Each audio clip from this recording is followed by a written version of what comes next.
Hi everyone, good morning. My name is Dainis, and I'm a senior political science major within the Commonwealth Honors College at the University of Massachusetts Amherst. Today I am here to present my undergraduate thesis entitled Property versus People: How Past and Current Societal Views Toward Women Impact Rape Law Today. One of the first things I looked up when researching for my thesis was how rape law originated in the United States. Rape was originally defined in the legal system as a crime against property. Due to the definition of rape only including vaginal penetration, women were the only gender included in the original definition. A woman's value as a potential wife was determined through a comparison of their father's wealth compared to their future husband's wealth and her virtue. This made virginity the most valuable asset a woman was capable of holding on to. There were many implications that occurred as a result of rape starting out as a crime against property. Marriage was seen as a contract between the father and the husband, not between the wife and her husband. This dynamic led to numerous views about the validity of marital rape and led to a perfect victim mentality. Single black mothers are not viewed in our system the same way as virtuous white women are. When women were still considered property in the law, if a woman was raped before she was married, their father would file a seduction suit. Seduction suits would often result in immense fines to the defendant. Thus, as a way to get out of the fine, an offer could be made to marry the daughter instead of paying it, restoring the value of the daughter's virginity and reputation because now she would have lost her virginity to a man she ended up marrying. Another implication of how rape law started out in the United States is the idea of stranger rape being seen as more legitimate than acquaintance rape. Stranger rape is more believable and easier to prove for most people because of the lack of a prior relationship between the victim and the attacker, and the greater likelihood that the victim will fight back against a stranger than an acquaintance. Acquaintance rape is seen as less legitimate because of both the connection between the rapist and the victim, and more often victims will be less aggressive with their attacker because of their connection to them, which can make lack of consent harder to prove. Once again, this idea of a perfect rape victim comes up in our society.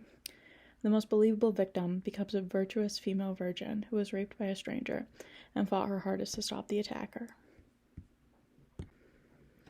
Since the formation of rape law centuries ago, the law has changed. In 2011, vaginal penetration became not the only kind of penetration included in the definition of rape. Anal and oral forms of penetration are now included in the definition, meaning that men are now also included in the federal definition of rape.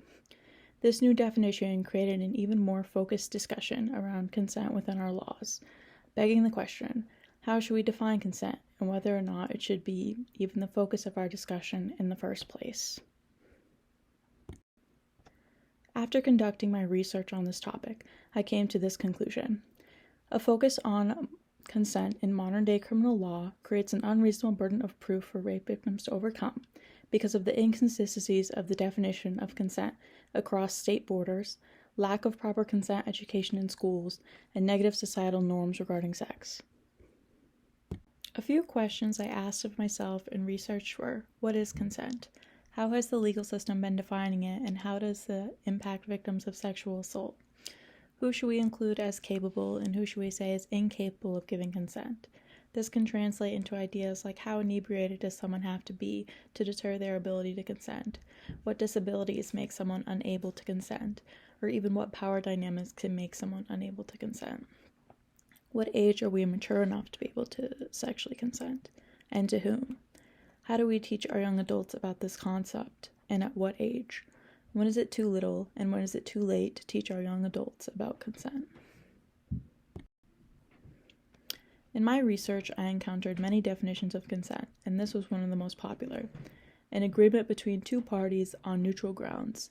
This definition of consent begs the question, what are we defining as neutral grounds?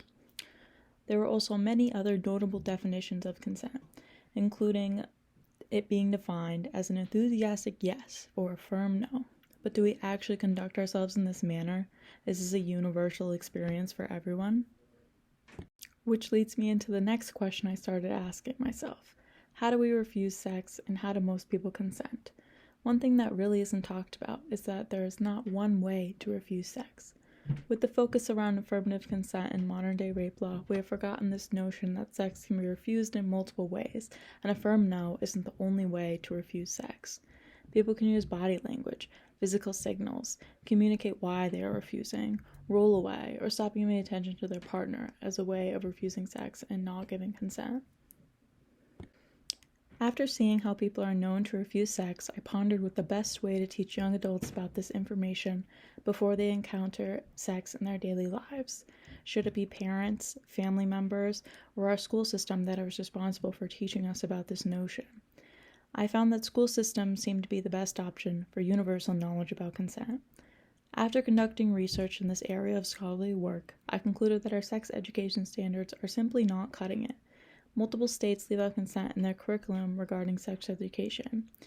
Studies showed that students were unlikely to have discussions about consent in an educational setting until they reached college. Making consent the forefront of a discussion and not speaking of it until someone is of college age is a recipe for disaster. Vaguely discussing sex by teaching healthy relationships, communication, decision-making, and personal space gives students an incomplete and vague picture to translate into their own lives when they do experience their sexual liberation. Lack of proper education on sex can also lead to instances of dating violence and violence in relationships becoming a pattern later in life. Girls in their youth are much more likely to experience dating violence than at any other age. The environment of a high school has been shown to contribute to dating violence statistics if healthy relationships and consent are not taught to their students as something to want to maintain. Dating violence in someone's youth can lead them to being the perpetrator or victim of domestic violence in the future. How we approach romantic relationships is inherently shaped from our first experiences with them. This led me to ponder whether schools should be teaching students at an earlier age about dating violence and consent to curb these potential unhealthy relationships from forming. Dating violence can present itself in 3 types of intimate partner violence: intimate terrorism, violent resistance, and situational couple violence. Each type of intimate partner violence is characterized by how much of the violence manifests itself through controlling the other partner in the relationship. An intimate terrorist generally will exercise their control through the couple's finances. They will make sure the other partner has complete and total dependency on them. This may include destroying their partner's credit and eliminating any employment process to keep them from escaping their relationship. Economic factors are not a complete indicator of intimate terrorism because it can occur in both couples in higher income and lower income brackets. But the main goal of an intimate terrorist is to break down their partner to a point where they are solely dependent upon them. Economic dependence is one of the most prevalent ways to accomplish this for intimate terrorists, but not the only way. This type of intimate partner violence occurs the least out of any type of intimate partner violence. Violent resistance has been shown to occur as a result of victims of intimate terrorism lashing out against their abuser. Less is known about this type of intimate partner violence due to the nature of it generally being committed against an intimate terrorist. Intimate terrorists are very controlling in nature, thus many partners who have experienced this might lash out on their abuser, but still go back to them without reporting the incident to anyone. As mentioned in the main risk factors for intimate partner violence, victims can be a part of an environment that supports this kind of abuse happening. The third and last type of intimate partner violence is situational couple violence. This is said to be the most common form of intimate partner violence. Unlike intimate terrorism, this type of intimate partner violence does not have a focus that would result in power and control for the dominant partner. Situational couple violence describes when couples argue and engage in conflict, but the conflict results in an escalation of both violence and aggression toward the other partner. Situational couple violence is just as prevalent for both genders, being the aggressor or the victim, and generally do not end up in serious injuries and are often more than not a single occurrence incident. It is more likely for low-income couples that are either African American, low income, or in a situation in which both or one of the partners are unemployed to engage in this type of intimate partner violence than couples that are non-minority, high income, or in a situation where both of the partners have stable jobs at the moment. Situational couple violence tends to be a result of one or both partners' poor problem-solving skills and/or anger management issues. Like the other 2 forms of intimate partner violence, economic stressors can be a key cause in triggering intimate partner violence. Our schools should be teaching students how to recognize these types of violence in the beginning and to not allow the normalization of violence in relationships in their school environments. Denormalizing violence in relationships can help denormalize violence against women and help bring down rape statistics in the United States. Consent begins with enough respect for your partner to ask for a yes or no. From conducting research on this topic, I concluded that we need better sex education programs that include the term consent in all of their teachings, a more cohesive definition of consent that better includes every victim of sexual assault, to fight the stigmas rape culture has plagued us with, such as the idea of a perfect victim, and create new norms regarding sex that do not shame women for engaging in a natural sexual liberation or create an environment where consent is a confusing subject to most adolescents. This presentation is dedicated to the 97% and anyone who can say me too.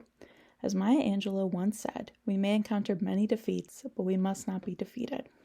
With these changes to our current system, I think we can both deter rapes from occurring and make rape law more inclusive to those who do unfortunately get assaulted by an acquaintance or stranger. Thanks for listening.